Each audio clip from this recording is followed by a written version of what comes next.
There is something else that you've been posting about that's been intriguing to me, and that is, I think it was Joyce Meyer, and like this manifestation, prosperity gospel sort of thing going on in the Christian church.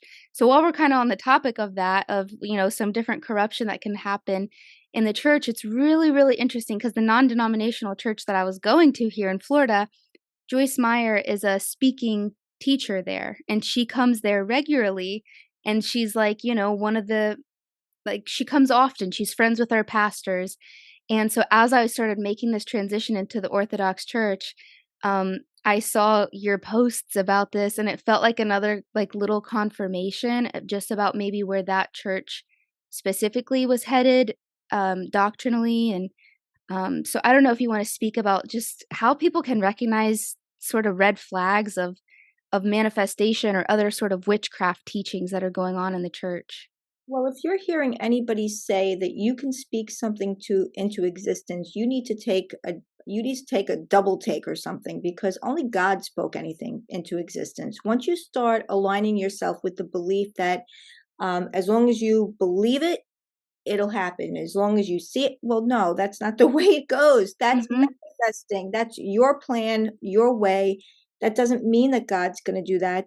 We submit our will to the Lord's will, Yeah. and we don't speak anything into existence. And if you look at a lot of her books, and I don't really like to do a whole big, I did make that one video. I don't like to go on a whole big, I like generally speaking about these things. The word of faith, the prosperity gospel, is the idea that God God wants you to be happy, healthy, wealthy, that type of Mhm. deal.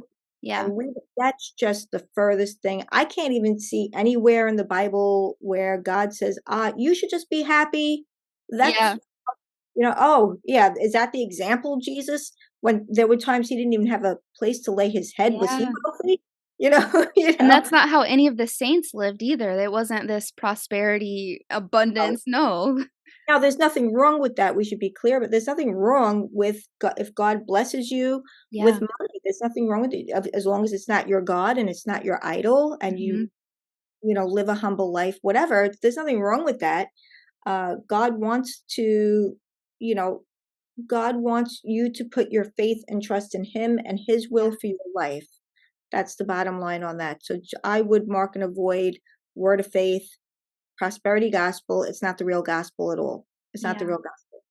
And I think, if it's in his will, like you said, you can pray about these things, ask him of these things. I think he is, a good father who wants to bless his children. And I think that's true. But whatever we're asking, in order for us to get it, we can't just speak it into existence. It has to be within his will. Yeah, you have to pray in His will. So if you think about that alone, it's okay to pray for His provision. That is His will, to provide. He's a good father. He provides for us. He tells us we don't have to worry, that He takes care of the sparrow in the air, right? The flowers, Yeah. the grass. How much more will He take care of us? So that's all we need to know. He is our manna from heaven. In Mm, Exodus, He gave manna from heaven, just enough for each day, and then the day before the Sabbath, enough for that day and the day of the Sabbath, because they were to rest on that day and not go collecting. yeah. Jesus, we see in the book of John, is our manna from heaven. So you know what we know from that? That He gives us enough for this day. It's sufficient. Don't even worry Mm, about tomorrow. We don't need to.